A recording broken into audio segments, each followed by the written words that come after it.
अगर आपकी गेहूं की फसल 40 से 50 दिन की है और आपने अभी 2 या 3 पानी गेहूं में लगाए हैं और बालियां निकलनी शुरू हो गई है, पत्तियां जो है वो पीली पड़ गई हैं, ना फुटाव हुआ है और ना ही फसल की बढ़वार हुई है, बढ़वार भी रुक गई है, तो किसान साथियों समझ लीजिए आपकी पैदावार आधी ही रह जाएगी।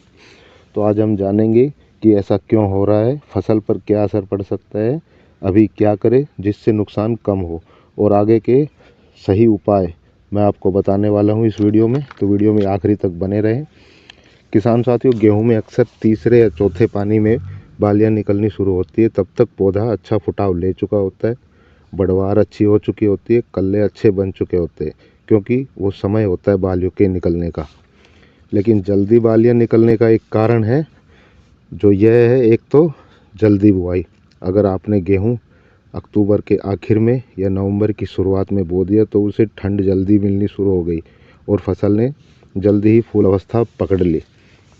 दूसरा इसका कारण है आपकी गेहूं की वैरायटी। कुछ किसान भाई गलत किस्मों का चुनाव कर लेते हैं।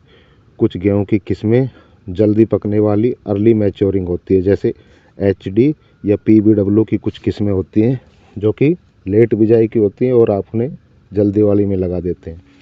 तीसरा कारण है नाइट्रोजन की कमी या असंतुलन, जिसमें पहली या दूसरी खाद सही समय पर नहीं पड़ी या सिर्फ यूरिया डाल दिया, बाकी के पोषक तत्व आपने नहीं डाले, जैसे कि जिंक, पोटास, सल्फर आदि। और चौथा कारण है मौसम का असर, जैसे ज़्यादा ठंड, लगातार कोहरा पड़ते रहना, दिन में धूप का कम निकलना, इससे फसल को झटका लगता है, फसल आपकी तनाव में हो जाती है। और सबसे बड़ी जो मुख्य वजह है, गोबर खाद या वर्मी कंपोस्ट का बिल्कुल इस्तेमाल ना करना या काफ़ी समय से इस्तेमाल ना करना। किसान साथियों, गोबर खाद या वर्मी कंपोस्ट मिट्टी की ताकत को बढ़ाता है और फसल में ज़रूरी पोषक तत्वों की पूर्ति करता है, तो समय समय पर ये ज़रूर डालते रहें। किसान साथियों, अगर अभी ध्यान नहीं दिया तो बालियाँ आपकी छोटी रह सकती है, दाने कम बनेंगे, दाना हल्का बनेगा, उपज लगभग आधी ही रह जाएगी। लेकिन सही समय पर उपाय कर लिया तो नुकसान काफ़ी हद तक आप रोक सकते हैं। अब बालियों के जल्दी निकलने की समस्या के साथ पीलेपन की समस्या भी आ रही है। तो उसमें एक तो नाइट्रोजन की कमी है, इससे बढ़वार तो रुकी जाती है, नीचे की पत्तियां पहले पीली हो जाती हैं। सल्फर की कमी है तो पूरी पत्तियां हल्की पीली दिखेंगी और जो नई पत्तियां हैं उन वो ज़्यादा प्रभावित होती हैं। अब जिंक की कमी है तो उसमें गेहूं की पत्तियां पतली हो जाती हैं, चौड़ाई कम हो जाती है और पत्तियों पर पीली पीली धारियाँ सी बन जाती हैं। और ठंड और कोहरे का असर है तो जड़ें जो हैं वो पोषक तत्व कम उठाती है, पौधा आपका कमज़ोर रह जाता है।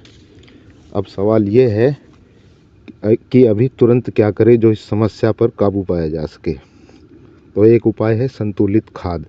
अगर दूसरा पानी चल रहा है या अभी अभी दूसरा पानी आपने दिया है तो यूरिया आपको लेना है 25 kg प्रति एकड़ और उसके साथ डालनी है आपको सल्फ़र 10 kg। सल्फ़र आप बेंटोनाइट या जिप्सम कोई भी इस्तेमाल कर सकते हैं। तो ये पानी के साथ आप इसका छिड़काव करें। ध्यान रहे यूरिया ज़्यादा ना डालें और सूखी ज़मीन पर ना डालें। कई किसान भाई यूरिया ज़्यादा डाल देते ये सोचकर कि फसल बढ़वार पकड़ लेगी और पीलापन दूर हो जाएगा। नहीं, बल्कि इससे समस्या आपकी बढ़ सकती है। किसान साथियों, दूसरा उपाय है पत्तों पर स्प्रे करना। ये सबसे असरदार है। 1 एकड़ का डोज मैं बता रहा हूँ आपको। तो आपको लेना है 19-19-19 1 kg। जिंक आपको लेना है 50 ग्राम और जो माइक्रो न्यूट्रिएंट है वो भी आपको 50 ग्राम लेना है। ये 150 से 200 लीटर पानी में घोल बनाकर इसकी स्प्रे करनी है। स्प्रे कब करनी है? ध्यान रहे कोहरा या ओस में स्प्रे ना करें, थोड़ा मौसम खुल जाए, जैसे कोहरा या ओस कम हो जाए तब इसकी स्प्रे करें। तीसरा है सिंचाई हल्की रखें, कोई हार्मोन्स या ग्रोथ प्रोमोटर ना दें, भारी दवा ना डालें, जैसे खरपतवार की जो दवा होती है काफ़ी तेज़ और भारी होती है, पौधा तनाव में आ जाता है, ये ध्यान रहे। लगातार बार बार सिंचाई ना करें, इससे जड़ कमज़ोर हो जाती है। किसान भाई सोचते हैं कि पौधा छोटा है, पीला है, बढ़ नहीं रहा है, तो बार बार पानी देने से वो असर करेगा, इसका असर उल्टा हो जाता है। तो किसान भाइयों, ये तो थे कुछ उपाय जिसे आप ज़रूर करें अगर ये समस्याएं आ रही हैं तो। और आगे के लिए ज़रूरी है कि अगली बार आप समय पर बुआई करें, अपनी मिट्टी या क्षेत्र के अनुसार सही किस्मों का चुनाव करें, सूक्ष्म तत्व जो पहले से डालें, पहली खाद के साथ ज़रूरी पोषक तत्व दे। अगर मिट्टी कमज़ोर है तो मिट्टी की जांच करवाए कि क्या कमी है, उसी के अनुसार खाद या दवा का इस्तेमाल करें।